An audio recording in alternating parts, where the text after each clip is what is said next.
स्वागत है आपका हमारे YouTube channel mister SP point में। दोस्तों, आज हम मिस्र सभ्यता पर बात करेंगे।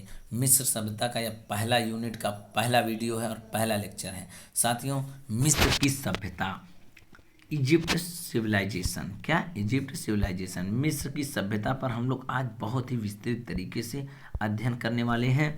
और आज हम मिस्र का राजनैतिक जीवन जानेंगे। उसके बाद अगले वीडियो में हम मिस्र का सामाजिक जीवन जानेंगे और मिस्र का जो आर्थिक जीवन है उसको हम जानेंगे। मिस्र का धार्मिक जीवन जो है उसको जानेंगे और मिस्र की बौद्धिक उपलब्धियां क्या क्या हैं इसको हम जानेंगे। Point by point, part by part हम आपको पूरे वीडियो पढ़ाएंगे।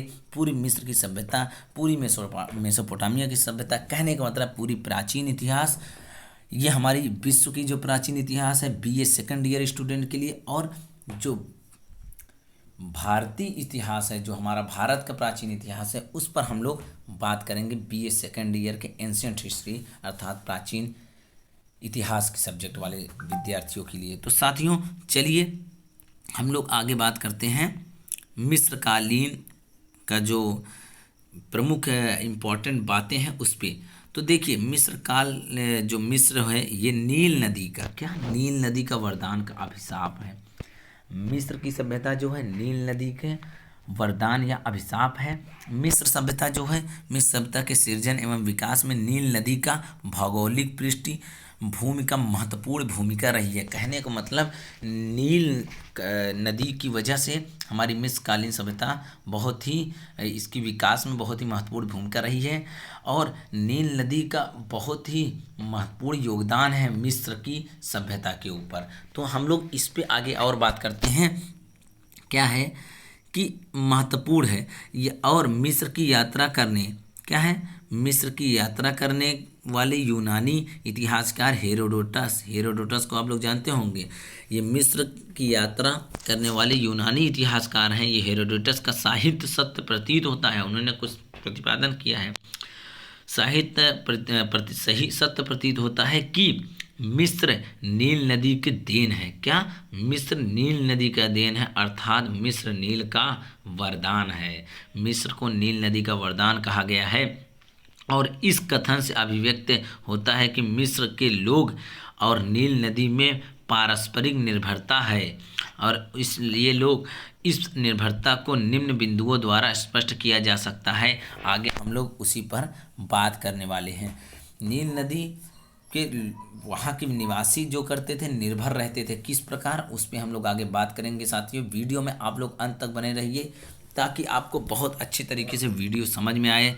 और हम प्राचीन इतिहास के साथ साथ अपने प्लेटफॉर्म पर इकोनॉमिक्स भी पढ़ा रहे हैं। जो छात्र छात्राएं, जो हमारे साथी अगर इकोनॉमिक्स के सब्जेक्ट हो उनका, तो वो हमारा वीडियो प्लेलिस्ट में जा करके पा सकते हैं और देख सकते हैं। और हम प्राचीन इतिहास आज पहला वीडियो जो बता रहे हैं, इसी तरीके से आपको पूरे नोट्स के सहारे सारे टॉपिक पढ़ा देंगे और इस नोट्स को हम अपने टेलीग्राम चैनल पर भी भेजेंगे। आप लोग जा करके हमारे टेलीग्राम चैनल पर ज्वाइन हो सकते हैं, डिस्क्रिप्शन में उसका लिंक है। तो साथियों, चलिए आगे हम लोग बात करते हैं सामुदायिक जीवन हेतु उपयुक्त मिस्र घाटी। क्या, सामुदायिक जीवन हेतु उपयुक्त मिस्र की घाटी आताताइयों के प्रहार से सर्वथा सुरक्षित मानी जा रही है। किस लिए सुरक्षित मानी जा रही है ये नील की सभ्यता अर्थात मिस्र की सभ्यता इसलिए सुरक्षित मानी जाती है। तो इसका कारण यह है कि इसकी निचली घाटी क्या है, नूबियन के समुद्र तथा मरुस्थल से घिरी हुई है और घिरी हुई थी, अर्थात घिरी हुई थी, उस समय है ही था। और यहाँ की जलवायु मानव विकास के लिए अत्यंत सुविधाजनक थी और सामुदायिक जीवन का जो समुचित ढंग था, ये शुभारंभ यहाँ पर किया जा सकता था। जीवन का अच्छा से हम लोगों का व्यापन किया जा सकता था, सामुदायिक समुचित ढंग से शुभारंभ यहाँ पर किया जा सकता था। और इन सब आगे इन सब मरुस्थल और समुद्रों से और घाटी से घिरी हुई ये सभ्यता बहुत ही सुरक्षित थी किसी भी आक्रमण से। और कृषि कर्म हेतु उर्वर भूमि की प्राप्ति। साथियों, कृषि कर्म हेतु यह जमीन बहुत ही लाभदायी था। कैसे, देखिए क्या था मिस्री समाज के जीवन में, क्या मिस्री समाज के जीवन यापन के लिए कृषि कर्म हेतु मतलब कृषि की भी आवश्यकता थी। अतः नील नदी इस भूमि पर मिश्र समाज के जीवन के लिए कृषि भी बहुत आवश्यक थी। अतः नील नदी उनको उर्वरक भूमि प्रदान करती थी। उर्वरक भूमि मतलब यह होता है कि वहाँ पर उपजाऊ हेतु जमीन, उपजाऊ हेतु मैदान और बर्फ के पिघलने के प्रतिवर्ष जून में नील नदी भयंकर बाढ़ आती है। कैसे?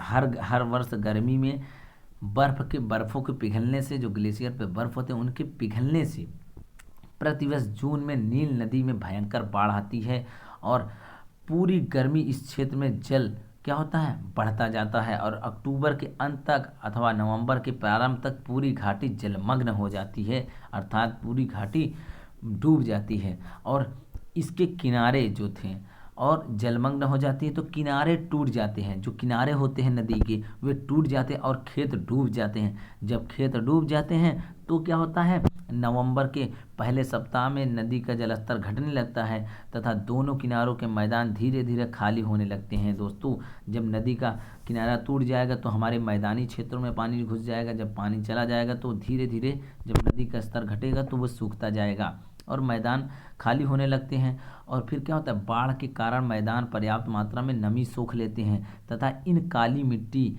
जब नमी सोख लेगा, आप लोग जानते हैं जैसे गंगा किनारे हमारी जब भी बाढ़ आता है तो पानी जब ऊपर चढ़ता है हमारे जलस्तर, तो हमारी जब पानी घटता है जिस समय, उसके बाद काली मिट्टी का निर्माण होता है। जो काली मिट्टी होती है इसका एक लेयर जम जाता है, इसका एक परत जम जाता है। ऐसे ही मिस्र की जब नील नदी में बाढ़ आता था तो मैदानी क्षेत्रों में जब पानी सोख लेता था वो क्षेत्र बहुत नमी सोख लेते थे और काली मिट्टी एक परत जमा हो जाती थी। प्राचीन काल में सिंचाई के कृत्रिम संसाधनों की अनुपलब्धता होने के कारण, देखिए आप लोग जो उस समय कृषि होती थी और उसमें कृत्रिम संसाधन ना होते थे, बहुत मतलब उपलब्धता ना होने के कारण अब मिस्रवासियों क्या करते हैं उसको देखिए। वहाँ पे इससे बहुत सहारा मिलता था इस नदी से कृषि खेती करने में। देखिए मिस्रवासियों नील के दोनों किनारों पर बड़े बड़े तालाब बनाते थे। बता रहे हैं आपको हम ना, बहुत ही परेशानी होती थी इनको खेती करने में। तो क्या है साथियों, आप लोग जानते हैं, देखिए साथियों, जब ये लोग बड़े बड़े तालाब बना लेते थे, जब भी बाढ़ आती थी ये किनारे की तरफ क्या करते थे, नील नदी के किनारे में बड़े बड़े तालाब बना लेते थे जिससे बाढ़ आने पर पानी भर जाता था। आप लोग समझ रहे होंगे, जब किनारों पे तालाब बन जाएगा और बहुत ही खुदाई हो जाएगी उस तालाब में, तो जब भी पानी भरेगा तो उस तालाब में पानी भर जाएगा और जब नदी सूखेगी तो उस तालाब में पानी भरा रहेगा और नदी का स्तर घट जाएगा।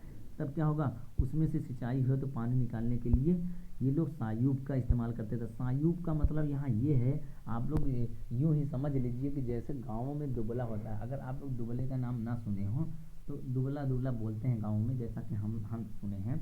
और एक सायूब भी होता है, कहीं जगह सायूब भी जानते होंगे लोग। सायूब का तात्पर्य ये है कि एक दलिया की तरह हम लोग मतलब उस वक्त बना लेते थे दलिया की तरह, और उसको बहुत ही घना मतलब कि बनाते थे जिससे उसमें से पानी छन ना सके, और उस पर बहुत ही अच्छा लेयर बना देते थे ये लोग जिससे पानी उसमें से बिल्कुल ना गिरे। और दलिया की तरह बनाने के बाद वो लोग उस दलिया के किनारे में दोनों तरफ क्या करते थे, दो दो डोरी लगा देते थे। और जब दो दो डोरी लगा देंगे, देखिए जैसे यहाँ पे हम ऐसे इस देखिए आपको हम यहाँ फिगर थोड़ा इस पे थोड़ा दर्शाने की प्रयास कर रहे हैं। ऐसे मान लीजिए डलिया है, इसके किनारे पे इधर और इसके किनारे पे इधर, और इसके भी इधर इसके भी इधर, दोनों तरफ क्या कर दिए हम लोग डोरी बांध दिए, मजबूत डोरी। और ये डलिया थोड़ा गहरा है, थोड़ी इसमें पानी भर सकता है। तो और यहाँ पर क्या किए हम लोग, एक यहाँ पे भी एक पकड़ने के योग्य बना दिए, एक यहाँ पे पकड़ने योग्य बना दिए, कुछ लगा कर एक यहाँ पे। अब दोनों तरफ दो लोग पकड़ कर दोनों हाथ से पानी को इस डलिये में भरते हैं और उछाल के फेंकते हैं खेतों में, अर्थात मैदानी क्षेत्रों में, जिससे हमारी पूरी धीरे धीरे ये लोग फेंकते मतलब पानी तालाब से निकालते पूरा मैदान सींच लेते हैं, भर लेते हैं। इसी हेतु सिंचाई करते थे वे लोग। तो देखिए इस प्रकार नील नदी उर्वरक मैदान निर्मित कर कृषि कार्य हेतु सबसे उपयुक्त रही है। आप लोग समझ गए होंगे नील नदी कितना ही इन लोगों के लिए सुविधाजनक थी और कितना ही योगदान देती थी, इसीलिए इसे नील नदी का योगदान कहा गया, नील नदी का वरदान कहा गया है। इस मिस्र की सभ्यता को। अब व्यापार हेतु जल मार्ग की सुविधा, देखिए नील नदी से क्या क्या यहाँ पर इन लोगों को सुविधाएं मिलती थी। अब व्यापार हेतु जल मार्ग की सुविधा, जल मार्ग का यह मतलब होता है जल मार्ग का कि जल के नदी के सहारे हम लोग किस तरीके से व्यापार कर सकते थे नदी के रास्ते से। देखिए मिस्र घाटी नील नदी का तटवर्ती भू क्षेत्र था और भू क्षेत्र होने के कारण व्यापार के लिए जलमार्ग की सुविधा भी प्रदान करती थी। व्यापार के लिए जलमार्ग की सुविधा जब प्रदान करती तो सिनंदरीब है की स्थापना करती है। और इसके पश्चात यह तत्कालीन जगत जो था व्यापारिक केंद्र बन हो गया था। कहने का मतलब बन गया था या हो गया था, जगत का व्यापारिक केंद्र बन गया था। और यहाँ प्रकाश स्तंभ विश्व केंद्र न मतलब आश्चर्यों में किया गिना जाता है। और मतलब इसका बहुत दूर दूर तक बहुत ही आश्चर्यों में गिना जाने लगा इस नील नदी को, कि यहाँ पे कितनी ज़्यादा डेवलप हो रहा है और व्यापार कितनी अच्छे तरीके से हो जाता है। ये लोग व्यापार कैसे करते थे, ये लोग अभी आपको आगे हम बताएंगे। यहाँ के निवासी अपना उत्पादन दूसरे देशों में ले जाते थे। कैसे, ये लोग नदी के सहारे ले जाते थे और उसके बदले तांबा, कपड़ा, मिट्टी, सामग्रियाँ, धातु के अस्त्र और अन्य आवश्यक वस्तुएं आयात करके लाते थे, आयात करते थे। और इस प्रकार उनका व्यापार एवं वाणिज्य में क्या हुई, वृद्धि हुई। आप लोग समझिए किस तरीके से ये लोग व्यापार करते थे। कौन, मिस्र के निवासी नदी के सहारे जाते थे, अपनी जो वस्तुएं, अपनी कृषि के जो फसलें उत्पादन होती थी उसको, उसके बदले बहुत सारी कपड़े, तांबा की वस्तुएं, सामग्रियां, अस्त्र और बहुत सारी आवश्यक वस्तुएं आयात करके लाते थे। और राजनैतिक जीवन का इतिहास, इस वीडियो में सबसे ज़्यादा इम्पोर्टेंट यही है कि राजनैतिक जीवन का इतिहास क्या है इन लोगों का। हम लोग राजनैतिक जीवन के इतिहास पर बात करेंगे तो देखिए क्या है राजनैतिक जीवन का इतिहास। नील नदी का भौगोलिक स्थिति तो आप लोग जान गए हैं, और भौगोलिक स्थिति ने मिस्र घाटी को बाह्य आक्रमणों से सुरक्षित किया है। आपको हमने शुरू में ही बता दिया, एक किनारे मरुस्थल और एक किनारे समुद्र और एक किनारे क्या घाटी होने के कारण हमारा ये भौगोलिक क्षेत्र बहुत ही सुरक्षित रहा है। नदी की जो सामायिक बाढ़ है, बाढ़ ने उसे सुसंगठित होने के लिए विवश किया। और सुसंगठित होने का मतलब एकदम अच्छे ढंग से मतलब बन गया था क्राइटेरिया कि हर वर्ष इस तरह से बाढ़ आता था और वहाँ पे खेती होता रहता था और यहाँ के लोग डेवलप करते गए। और इसका कारण यहाँ केंद्रीय शक्ति का विकास भी हुआ। और पांचांग के अनुसार वर्ष को 3 भागों में विभाजित किया गया। पांचांग क्या होता है, पांचांग के अनुसार ये लोग जो वर्ष था इसको 3 भागों में बांट दिए थे। पहले ही हम लोग दिनों वर्षों का मतलब कि बांट लिए थे कैसे वर्ष होता है। देखिए क्या होता है, ये लोग क्या किए थे, ये लोग पांचांग के अनुसार वर्ष को 3 भागों में बांटे थे। कैसे कैसे, बाढ़ काल, पहला बाढ़ काल, बाढ़ अवनति काल दूसरा, और बाढ़ काल, बाढ़ अवनति काल, फसल काटने वाला काल। और निश्चित क्षेत्र पर कृषि करने के लिए सार्वजनिक सहयोग के कारण वे परस्पर अनुबंधित रहते थे, फलतः राज्य का विकास हुआ। ये लोग 3 भागों में बांट लिए, एक तो बाढ़ काल, दूसरा अवनति काल, उसके बाद फसल काटने का काल। ये वर्ष भर में 3 समय निर्धारित कर लिए थे, 3 समय में अलग अलग काम होता था इन लोगों का। और इसी प्रकार ये लोग अपने वर्षों का मतलब तरह अलगाव कर लिए थे कि इस समय ये होगा, इस एक वर्ष में इतने समय बांट लिए थे। तो देखिए जैसे आपके यहाँ 6 महीने पे खेती होती है, और आप लोग वर्ष को 2 भागों में बांट सकते हैं, वैसे ही वहाँ पर वो लोग 3 समय के अनुसार बांट लिए थे। और कला विषयक प्रगति क्या थी, कला विषयक प्रगति पे हम बात करते हैं तो मिस्र का पिरामिड, जो कला में हम लोग बात करें, मिस्र की पिरामिड एवं मंदिर स्थापत्य कला विषयक विशेष विधि पत्थर से बने हुए हैं।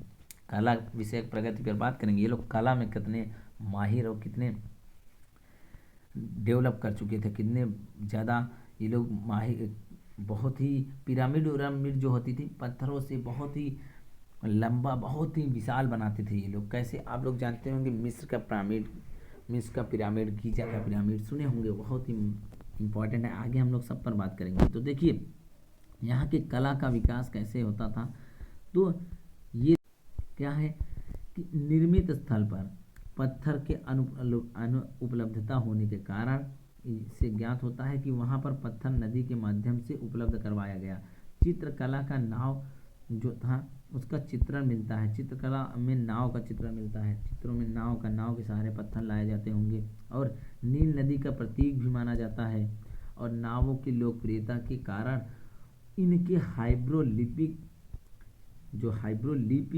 थी के चित्रों में भी स्थान दिया गया है। क्या हाइब्रो जो लीप थी उसमें भी इनको चित्रों को दर्शाया गया है और हाइब्रोलिप के चित्रों में भी स्थान दिया गया है। सेकंड की क्या है, सेकंड की भी समाधि के चित्रों पर भी सूर्य की नाव तथा लग्जोर के मंदिर में सूर्य देवता की मात्रा नाव प्रदर्शित कर दी गई है। यहाँ पे सूर्य देवता को भी पूजा होती थी और जो भी लोग होते थे उन पे ये लोग नाव का प्रदर्शन दर्शा देते थे। अब हम लोग जल्दी से बात करेंगे साहित्यिक प्रगति पे। साहित्यिक प्रगति क्या थी दोस्तों साथियों? साहित्यिक प्रगति मतलब नील की प्राकृतिक घटा से मिस्र की साहित्य का कलेश्वर जो कलेवर था वो सुश्रम समृद्ध हुआ था। और नाव द्वारा यात्रा का विवरण प्रस्तुत करना साहित्य का अभिन्न अंग है। इससे संबंधित एक दुर्घटनाग्रस्त नाविक की कहानी उल्लेखनीय है। इसके अतिरिक्त नील नदी के जून में बाढ़ आना और नवंबर तक समाप्त होने का ओसरिस था कि प्रतिवर्ष मृत्यु एवं पुनर्जन्म के रूप में ओसिरिस जो था आख्यान में वर्णन मिलता है। ओसिरिस आख्यान में क्या वर्णन मिलता है? धार्मिक भावना का विकास। धार्मिक भावना का विकास किस तरीके से हुआ देखिए साथियों। ओसिरिस के जो देव पूजा है का मूल आधार नील नदी है। इस देव में नील नदी का जीवन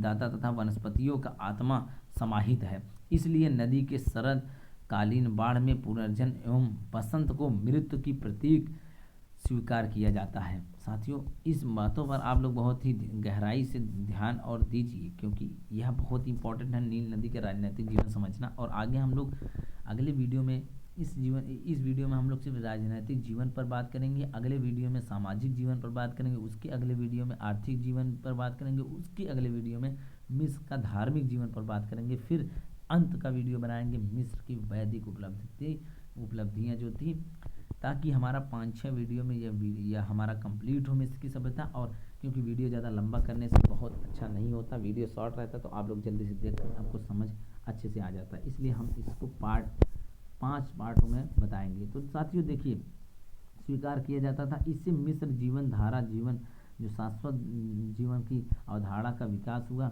और साथ में ही द्वैतवाद की भी समावेश हुआ। उनके हृदय में प्राकृतिक अतयवों की प्रकृति देवत्व का भाव जागृत हुआ। नील और सूर्य प्रमुख देवता के रूप में सामने आए।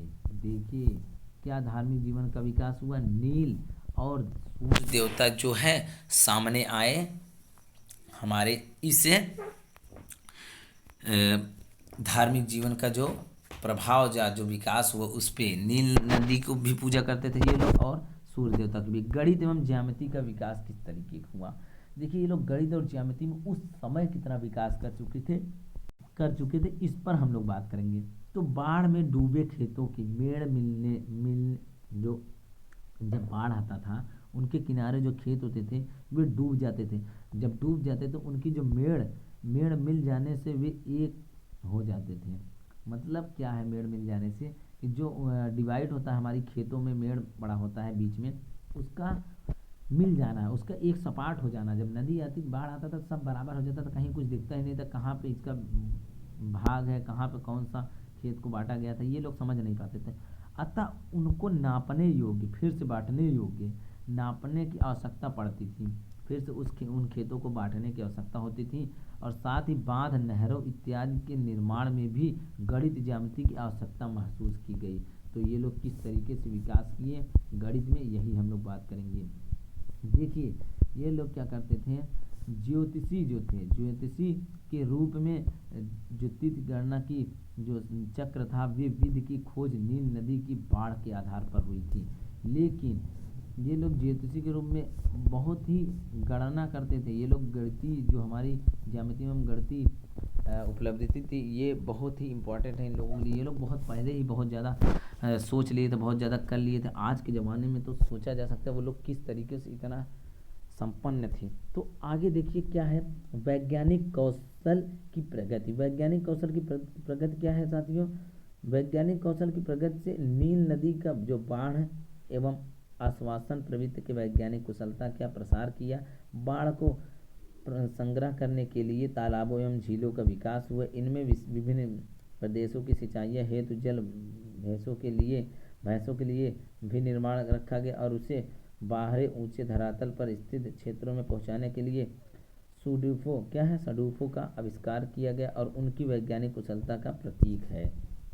आप लोग देखिए ये लोग कैसे सडूफों का इस्तेमाल करके पानी को ऊंचे स्तर पर ले जाए जाते थे और जिससे उनका और भी काम आगे चल सके जीवन यापन करने में। और नील नदी का वरदान के रूप में मिस्र के जीवन का भविष्य उज्जवल बनाया। नील के बिना मिस्र की क्या कहते हैं व्यवस्था होती है, अव्यवस्था रहती। मिस्र के बिना अर्थात नील नदी ना होती तो मिस्र अव्यवस्था होती।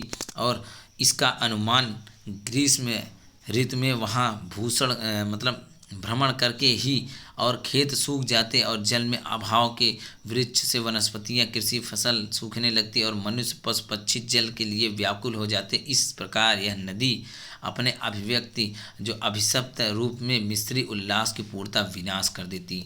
समझ रहे हैं दोस्तों, अगर इस नील नदी ना होती तो। और अतः यह मृत्यु के संघर्ष के रूप में 7 वर्ष भरपूर और 7 दिन कमी के दिन की प्रचलित कहावत के चरिवार्थ करती।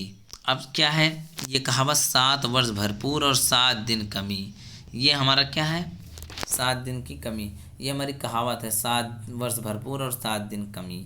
तो साथियों आप लोग जान गए। आज के लिए बस इतना ही। मिस्र का सामाजिक जीवन पे हम अगले वीडियो में बात करेंगे दोस्तों। हमको आशा है कि आप लोगों को वीडियो बहुत अच्छे से समझ में आई होगी। वीडियो थोड़ा लंबा हो चुका है साथियों, आपको समझाने के चक्कर में समझाने की थोड़ा क्राइटेरिया से ये वीडियो लंबा हो जाता है। हम सोचते हैं आप लोगों को कितना अच्छा समझा और बता सकें। साथियों आप लोग हमारी इस मेहनत को साकार करिए, आप लोग हमारे चैनल को सब्सक्राइब करिए, वीडियो को लाइक करिए, शेयर करिए और अपने जो भी साथियों, और सबसे इम्पोर्टेंट बात वीडियो कैसा लगा हमारे कमेंट बॉक्स में ज़रूर बताइए। तो आज के लिए इतना ही, धन्यवाद।